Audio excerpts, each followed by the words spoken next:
Right now on AOPA Live this week, flying the RV-1. An exclusive interview with former FAA Administrator Randy Babbitt. Rare birds fly the coop in some electrifying aircraft.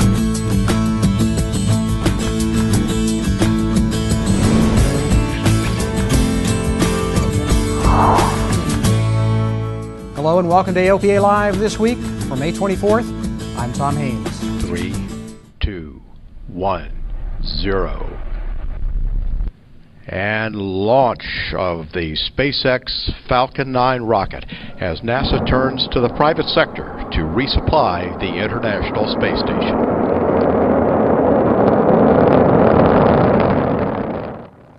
And as you're watching this, and if all is going well, the Dragon capsule should be maneuvering near the International Space Station for docking and delivery of some 1,000 pounds of cargo.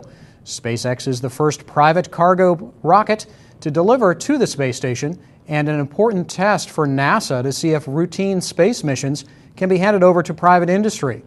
If the entire mission is successful, SpaceX will get $1.6 billion for 12 cargo missions. Also on board the rocket were the ashes of actors James Doohan, who played Scotty in Star Trek, and astronaut Gordon Cooper.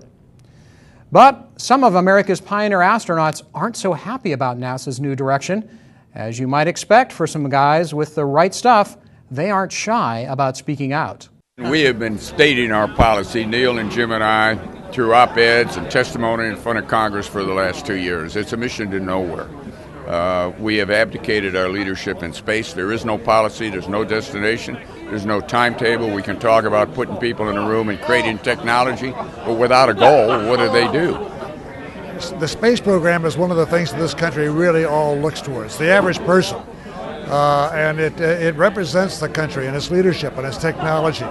And when we lose it and we become a second or third rate space country, then someone else takes over. China, even India, of course Russia, and we have no access to our own space station, in which 70% of your tax money went to build it. I want to get back into manned space flight. I want this country to be able to launch an American astronaut on American hardware. Both former astronauts are also active GA pilots. Later in the show, we'll talk to them about what they're flying today. I ran into Cernan and Lovell at the 35th anniversary celebration of the Lindbergh Foundation in New York last week. As Foundation Chairman Larry Williams relates, the Foundation works hard to follow the ideals of Charles and Anne Morrow Lindbergh. Well, we've really set out on a mission to carry out this concept of balance. We're all in aviation, we love the technology it represents, but we also understand that we have a stewardship responsibility as far as the environment goes, and we're carrying on that tradition and that legacy that was started by the Lindberghs. The Foundation provides awards and grants that support Charles and Anne Morrow Lindbergh's philosophy of advancing human progress through technology balanced against the needs of the environment. Featured speakers included Lovell, Cernan, and Reeve Lindbergh, youngest daughter of the couple. They were joined by astronaut Neil Armstrong, who along with Jimmy Doolittle and other aviation luminaries helped found the organization in 1977. Few careers have crumbled as quickly as former FAA Administrator Randy Babbitt's when he was arrested last year for drunk driving. As we told you last week, a Virginia judge tossed the case out. This week, Babbitt came by the AOPA Live studios for an exclusive discussion about that case and provided some observations about current FAA initiatives. Yeah, it was a very difficult time. You know, when this whole event started, if I had been just an ordinary citizen, this would have been nothing, but I wasn't. And it does show you that the press in Washington, D.C. and in politics becomes a blood sport very quickly. And so with all of the negative attention that was being put on me and over the situation, guilt was not the issue. It was the focus of all this distraction. And it just wasn't right to do that to the people who work at the FAA. And so I felt the best course was just to simply resign. Once, and I'm sure a number of people have seen the videotape, I clearly didn't do anything but make a left turn. I think the judge agreed with that pretty quickly. And Right. I was very pleased. Not only was I exonerated of all the charges, the judge is going to expunge the record. So that's a good thing. Right. Speaking of politics, it is everywhere, particularly this year, as we're in a presidential election year. Right. And Michael Huerta was brought on, or came in as the administrator, the interim administrator. How likely do you think it is that we're going to end up with a full-time appointment to that 5-year position before the election, before the inauguration, really? You go back behind the curtain, and either party, thinking they might gain control of the White House, would be reluctant to take an action that would put somebody in an acting position for 5 years when there's an election less than 6 months away. One of the big initiatives that AOPA and EAA are collectively working toward is petitioning the FAA for an exemption for certain types of flight operations, that you wouldn't have to have a third-class medical certificate for that. How likely is it? What do you think the FAA's appetite is for accepting something like that? Well, I think it's a good atmosphere right now and a good appetite. I think we've had some good experience with the light sport aircraft and the certification with the driver's license. You know, holding people accountable for their own medical conditions. We do that anyway, to some degree. Sure. You can take a physical and 2 weeks later have something happen. You're the responsible party. And so, and I think as we move forward, I think there's a lot of interest in broadening the base of people who can fly, who are permitted to fly. And part of that is removing some of the barriers, whether it's the cost of building the airplanes, whether it's the cost of getting your ratings and all these different things that I think a lot of us in the industry are concerned are, you know, barriers that where are we going to get this next generation if we, you know, if it's so expensive and so difficult. To see the entire interview, including Babbitt's take on the future of ADS-B and FAA global leadership, visit AOPA.org/AOPA Live. A big win for AOP advocacy in Pennsylvania this week and a possible tax break for pilots.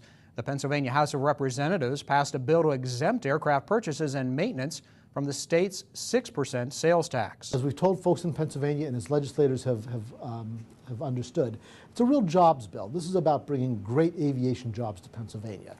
When similar legislation was enacted a year or so ago that applied to helicopters, one helicopter company increased its employment by almost 400 employees. As you create a better tax climate for aviation in the state, the jobs follow, and these are very good jobs, as you know, in aviation.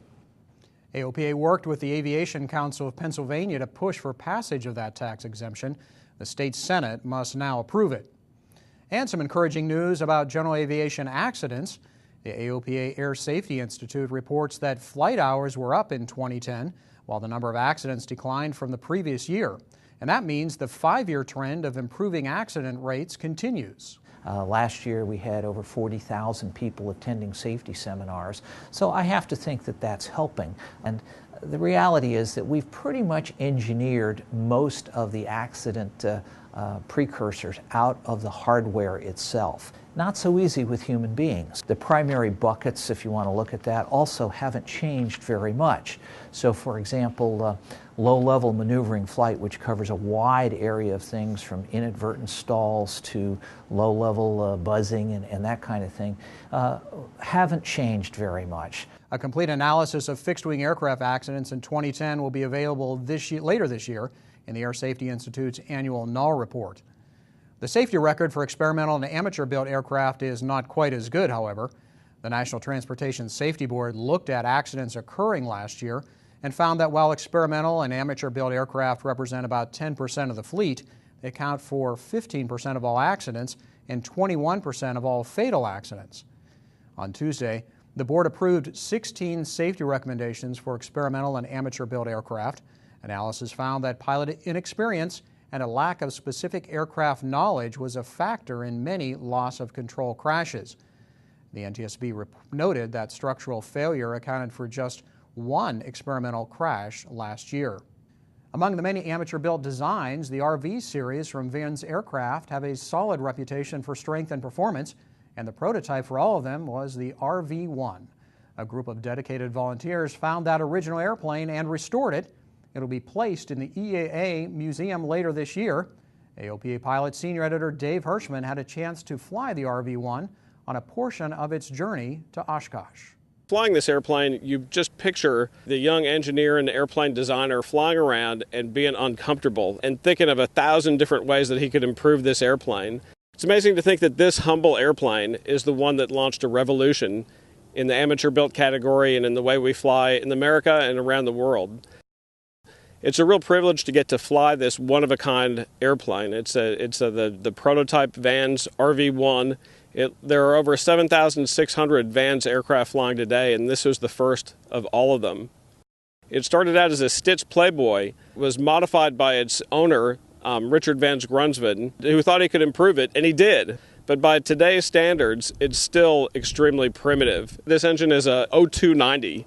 These days, most of the Vans aircraft have 0320s or better, 150 horsepower engines or more. It's got a fixed pitch prop. Today, so many Vans RV aircraft have constant speed props. The cheeked cowl is heavy fiberglass, and it's not nearly as aerodynamic as the modern airplanes. The fuselage is fabric on this airplane. Today, they're all metal. The tail wheel, that's still standard, and it works as well on this airplane as it works on today's RVs. This is a fabric-covered tail. Now they're all metal. This tail has wire bracing. Today, that's not the case. They're all aerodynamically clean. Flying the RV-1, interesting as it is, it's not a real pleasant experience. The airplane is uncomfortable. The harmony of the controls is not what you come to expect from current generation airplanes. But all that shows just the amazing progress that has been made in the last 50 years. And when you look at what he's done in the years since, you see all those changes, you see all those improvements, and we've come to accept that those improvements had to happen.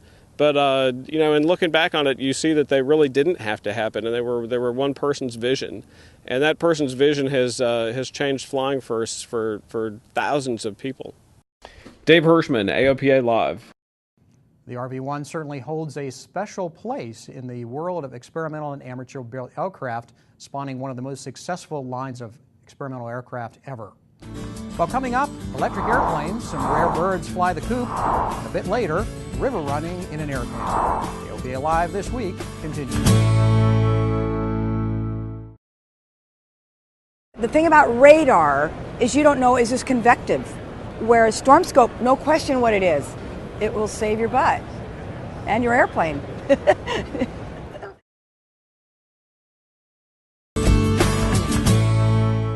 Members of the House General Aviation Caucus in Congress are fighting an amendment that would give some of the FAA's authority to the Park Service.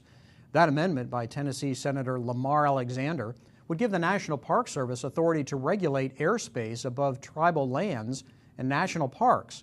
The Park Service would also control aerial tour operators over those lands. Aviation Caucus members will send a letter to the committee that has the final say on the amendment. They'll tell the committee that the FAA must remain the final authority on aviation safety.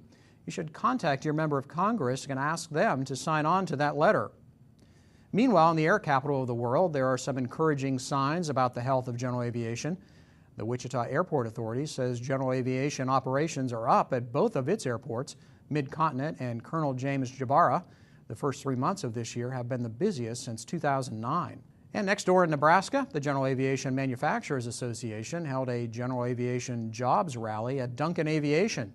GAMA has done this in different locations to demonstrate the importance of GA in the creation of jobs and in supporting the economy. Our industry is uniquely American.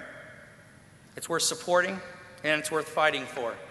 It's about jobs, careers, and building strong American communities and productive, competitive businesses. There are so many things that are the priorities in Washington, but what has to be understood is the importance of general aviation, not just to a rural state like Nebraska, but to urban states as well, because of what it means to economic development and commerce, what it means to communications, what it means to transportation.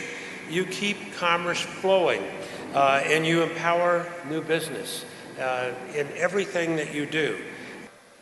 So when someone says back in Washington, let's attach more fees to general aviation flights, I say, you know what? That has real consequences for real people. I think about the jobs. I think about you and your families. Senators Nelson and Johannes are both members of the General Aviation Caucus. The rally was held inside Duncan Aviation's new paint hangar.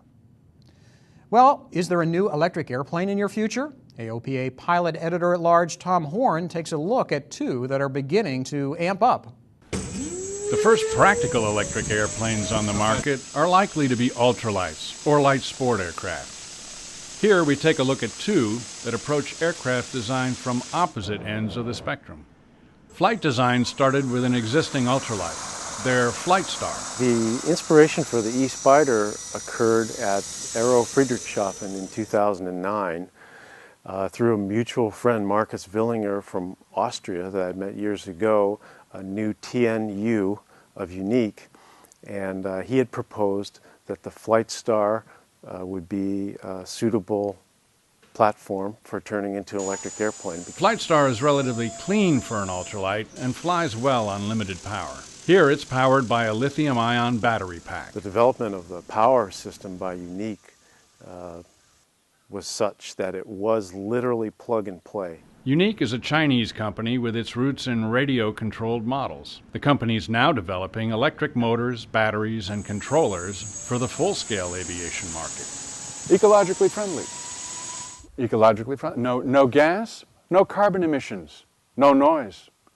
You can, if you throttle this thing back and you're flying along, as you see, it's very, very quiet. Don't need earplugs. The E-Spider can fly for about an hour after a 2 to 4 hour charge, and it's a lot of fun to fly. But future electric airplanes will look a lot different. I think the future is going to be great. I think eventually we will see practical airplanes being developed and flown by electric power. I don't think they're going to look like 172s with little propellers at their tips. I think they're going to have to be very sleek and efficient airplanes. And that's exactly the direction PC Aero of Germany is taking. Our goal in the future is to fly with the sun. PC Aero already has an electric aircraft, the Electra 1. Then they changed the wing, making it even longer and switching to a laminar flow profile. More aspect ratio, more glide ratio. This is the test article for the Electra 1 Solar, okay? They've added solar cells to the wings, and what this does is augment the power of the battery. The solar cells will continually replenish the battery's energy, and this allows up to 8 hours of flying time. PC Aero intends to certify the Electra 1 Solar in the ultralight category in the United States. But they'd have to slow it down. They predict the aircraft could cruise at close to 100 knots. But to meet U.S. rules, cruise would have to be limited to 54 knots. Tom Horn, AOPA Live. Cessna Aircraft is developing a training program for service technicians, part of a far-reaching effort to identify and correct corrosion, fatigue, and cracks in high-time aircraft. The program is geared toward the massive fleet of 100 series aircraft built between 1946 and 1986. The video explaining the inspection process is on Cessna's YouTube channel. One of the great things about being located right on an airport are all the great things we get to see right outside our studio window. This week, the MetLife blimp has been moored in the Frederick Airport infield, and that's not uncommon. We see this blimp and the Goodyear blimp several times a year as they stage out of our airport to cover the Ravens and the Preakness and other sporting events. Here's another aircraft recently on our AOPA ramp. As far as rare warbirds go, the SBD Dauntless dive bomber is near the top of the list. This airplane is one of the few SBDs still flying. The Dixie Wing of the Commemorative Air Force restored it. The SBD is based in Peachtree City, Georgia, and it stopped by Frederick heading to the Andrews Air Force Base Air Show. The SBD Dauntless earned a solid reputation during the Battle of Midway when they sank 4 Japanese carriers within 15 minutes.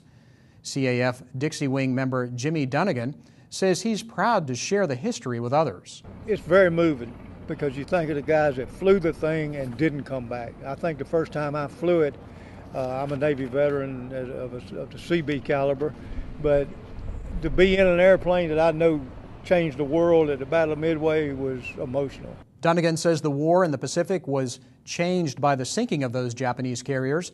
He hopes by flying the Dauntless, the next generation will take interest in that history. Well, some 13 historic and rare aircraft each have new homes. That's thanks to an auction held in Ohio this weekend.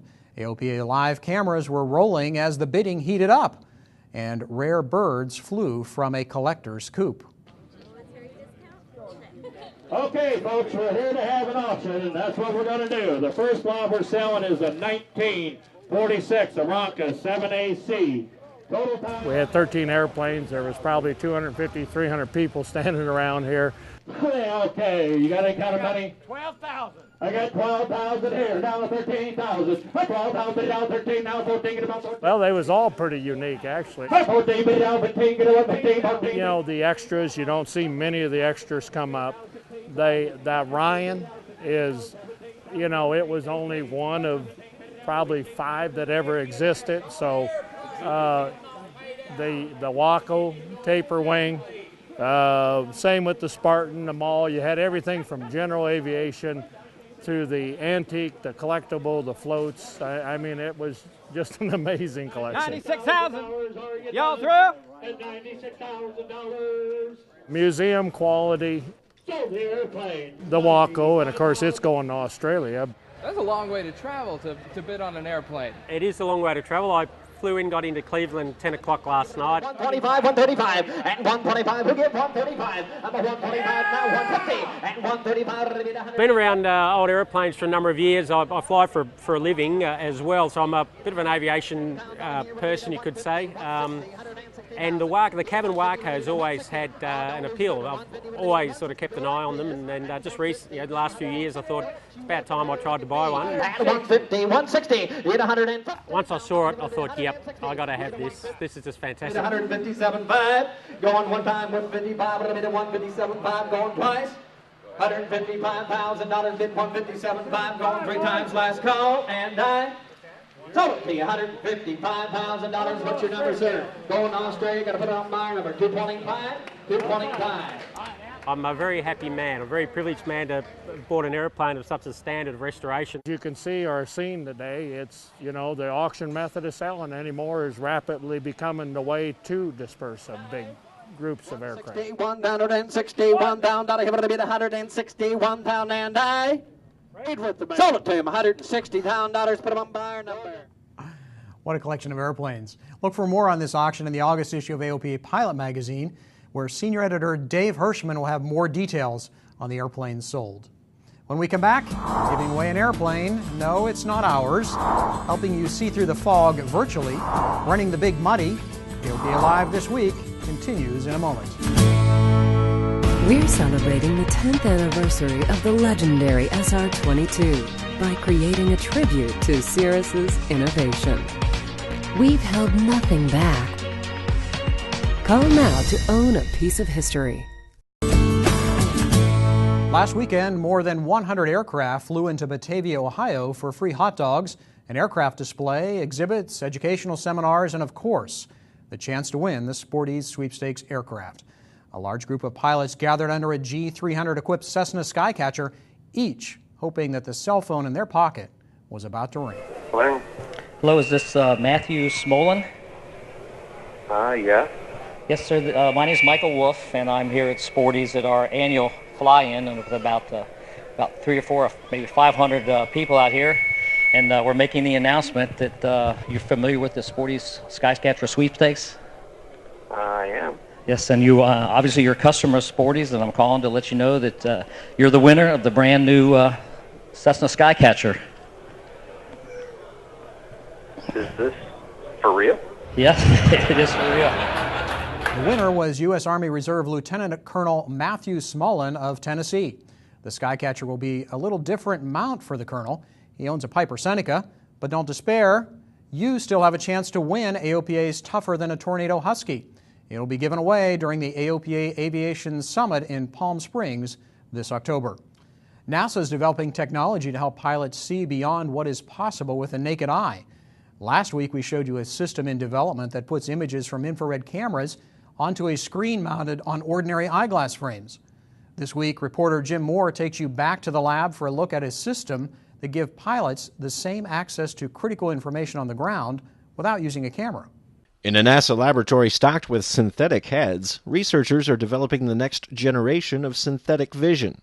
We're looking at next-gen concepts. Engineer Trey Arthur is part of the research team at the Langley Research Center in Hampton, Virginia, developing enhanced vision systems that use infrared cameras to enable a pilot to see through clouds.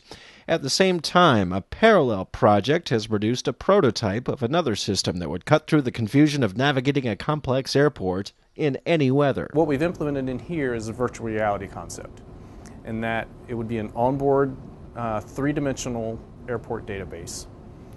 And we would know your position, where your position is, what your attitude is. It's fairly simple on the ground. And we're able to draw that in places that perhaps you can't see on the airport surface. So for instance, if it's a foggy day and you can't see, if it's 300 RVR, you can't see beyond 300 feet, the idea is to show those portions that you can't see in a virtual reality concept to give you situation awareness, such as towers and buildings. The monochrome screen on the left is displaying a duplicate of the image Arthur sees through his eye-mounted display. The green line marks a path to follow along a taxiway.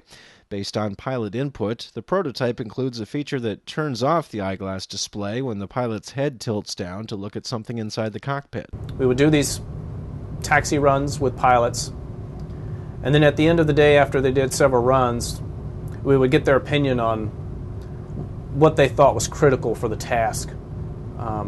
Did they like the virtual environment? What kind of information did they want on the display, such as did they want ground speed, heading? They indicated that they also liked knowing what taxiway they were on and what taxiway they were expected to go to next. Keeping up with a moving head is actually one of the biggest technical challenges. Latency or lag in the scene is very important. What this rig is for is we would take actual head-worn displays, we would place them on this, and it has a camera replaced for an eye, and the head will move back and forth at a known rate, and we can compare that with what the pilot is seeing to a real-world scene, and we can take the difference and determine what the complete system lag is. If you start looking at that over a long period of time, and if it's bad enough in the air, you get what's called PIO, pilot-induced oscillation. And on the ground, you can get motion sick. Right now, we're seeing it on the order of 20 or 30 milliseconds. We would like to be on the order of single digits. Once that is achieved, the system will be tested in a full-motion simulator and then in actual aircraft. Testing that could begin this year. In just a few years' time, navigating a complex airport like Chicago O'Hare, simulated here, would require no signage. Progressive taxi instructions would also be unnecessary. The controller would actually digitally download your route to you, and then your display would show you the route. Now it's showing me the terminal environment, and it's showing me the two traffic that are right there, and out the window you can see there's two one of those, it looks like two 737s. In Hampton, Virginia, I'm Jim Moore, AOPA Live. Well, earlier you heard from former NASA astronauts Jim Lovell and Gene Cernan and their opinions on the current space program. But as I mentioned, both are dedicated GA pilots and love to talk about it. Here's the full interview I was privileged to do with them earlier this week in New York during the Lindbergh Foundation's 35th anniversary celebration. You guys, speaking of general aviation flying, you guys have both been general aviation pilots for a long time, both flying Cessna 421s over the years. And so tell me about your flying in the 421. Well, it keeps me alive. It conditions my brain. You got to keep everything in shape. And I tell you what, I used to get, and I still do, you get upside down, do a roll over the top of the clouds, but I get as much satisfaction about doing a good approach in bad weather. I mean, I just, whatever it is, it's a passion. I do a lot of stuff with young corporate pilots, with Bombardier, safety stand down, that kind of thing. And a couple things I try and remind them of: if it's not a passion, get out, or you're going to hurt somebody. And the other thing, in this day and age of technology, don't use technology as a crutch, use it as an aid. And I'm finding out that in general corporate aviation, probably in general aviation, you got more equipment on I got more equipment on my 421 than I had to go to the moon. We tend to rely too much on technology and not enough on ourselves. So stick and rudder skills are important. Stick and rudder, there's only one way to fly an airplane, and that's the right way. So Jim, what about your 421? Well, as a matter of fact, Gene was the one that got the 421 for me because he found it in a down there where he gets his plane overhauled or annual, and this airplane was just getting brand new reman engines on it, so he talked me into buying it. No, what he did, I said, if you don't buy it, I'll buy it. Yeah, I had it. This was 76, just of the C series. I know it was really good. I had it for up until just a month or so ago, and really liked it. But I started out. When I left the Navy, I started out with a Cessna 310. I really wanted to buy just a little single engine, something that I could afford, and my wife said, there's no way, no matter how good you think you are, that I'm going to get an airplane with only one engine to it. And so I had a 310, then I had the Baron for 19 years, and the Baron was super. I really enjoyed that. Now, my wife couldn't get into it anymore because she had a knee replacement, so she said, sell the airplane, your flying days are over. I said, so I sold the airplane, and then I bought the 421. Then she can get in that airplane. Good deal. So what about the space program? Of course, the shuttle program is now wound down. What do you think of the administration's policy toward manned space flight? Well, you've asked a loaded question. We have been stating our policy, Neil and Jim and I, through op-eds and testimony in front of Congress for the last 2 years. It's a mission to nowhere. We have abdicated our leadership in space. There is no policy, there's no destination, there's no timetable. We can talk about putting people in a room and creating technology, but without a goal, what do they do? And, you know, there's a lot of emphasis on commercial space, and that's good. There's a flight tomorrow, I hope it's successful. But it's really not commercial space. You and I are subsidizing. We're paying through our nose to make these entrepreneurs successful. And I hope they are. But they're a long way from manned space flight. I don't care how many truckloads of underwear they take to the space station. I want to get back into manned space flight. I want this country to be able to launch an American astronaut on American hardware. So, Jim, what do you think it's going to take to make Gene's vision come through? Well, Gene said just about everything that she or he and I and Neil all represent. The problem is the fact that the Congress will vote into a program, for instance, the Constellation program back in 2005, and they vote on it, but then they don't fund it. And there's two different things. It's voting for one, a program is good, but if they don't fund it, Constellation was very good, but underfunded. Therefore, it was unsustainable, and therefore they dropped it. But now we don't have real clear-cut goals. We're trying to put our money just about every place instead of concentrating on one program. So I kind of wish that we get back on track again and get a viable program. The space program is one of the things that this country really all looks towards. The average person, and it represents the country and its leadership and its technology. And when we lose it and we become a second or third-rate space country, then someone else takes over. China, even India, of course Russia, and we have no access to our own space station, in which 70% of your tax money went to build it. Well, you know, it's the other thing, along with what Jim said, the educational impact of aviation in space is unmatched. You know, it's exciting for kids, it's inspiring for kids, it motivates kids. If you can get kids' attention and make learning fun, you can teach them anything. And aviation in space is fun. I can guarantee you it is. And, you know, when they talk about the money, it's less than 0.5% goes into space. The total money we spent from Alan Shepard's flight till today on space is less than half of what we spent on the last bailout last year. That's a big number, pretty obviously. So it's not, to me, it's a direction we're headed, and how we spend our money wisely. We have no direction at all, no leadership. And you can imagine we're not really too popular in certain places in Washington. Crowd in the space program, no. But we do say what we think and believe. We're old fogies. We're has-beens. We're mentally disabled. We've been called a lot of things. But this is what we believe, feel very strongly about. And it's the country. It's the country. It's not space. It's the country. What a pair. They, along with Neil Armstrong, are certainly passionate about manned space and also about their general aviation flying. It was quite an evening. Right now, an epic flight is underway. AOPA Pilot Senior Editor Dave Hirschman and AOPA Live's Paul Harrop are on an amphibious air cam. That's an open-air tandem twin ferrying it across the country. So what, you might ask? Well, they're looking for some stories on what you might call the scenic route. Paul has a look at what you can expect. Welcome to sunny Florida. Welcome to the backseat of a bright red Aircam. Right now we're about 15 feet above the Suwannee River, making our way towards the Cross City Airport for some fuel. Dave Hirschman and I are riding along in this Aircam as we ferry it from Sebring, Florida, all the way up into Minnesota. We're going to be bringing you stories from this grand adventure as our trip goes on. So look for those right here on AOPA Live and also on AOPA.org and AOPA Pilot Magazine. We're going to bring you stories from what we're calling the River Run. We're taking the Suwannee River right now, but the Mississippi River is in our sights. We're going to go low and slow and bring you all the exciting things that can only be seen this way from an airplane like this. Over the Suwannee River in northern Florida, I'm Paul Harrop, AOPA Live. Looks like the guys are getting some great shots from the Aircam, and that's no accident. The airplane was designed to be an aerial photo platform. It was originally built for National Geographic. Their photographers needed a reliable airplane to shoot over remote parts of the Congolese jungle in Africa. Phil Lockwood had been flying film crews in a single-engine version, but the twin was designed for the greater reliability needed for extremely remote shoots. The first time he flew it, Phil knew he had a winner. I knew it was what I wanted. I wanted one for myself.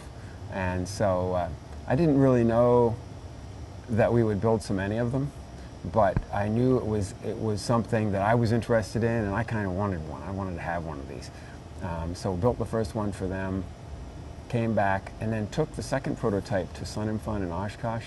Had a lot of interest. We thought, we need to kit this as a kit plane.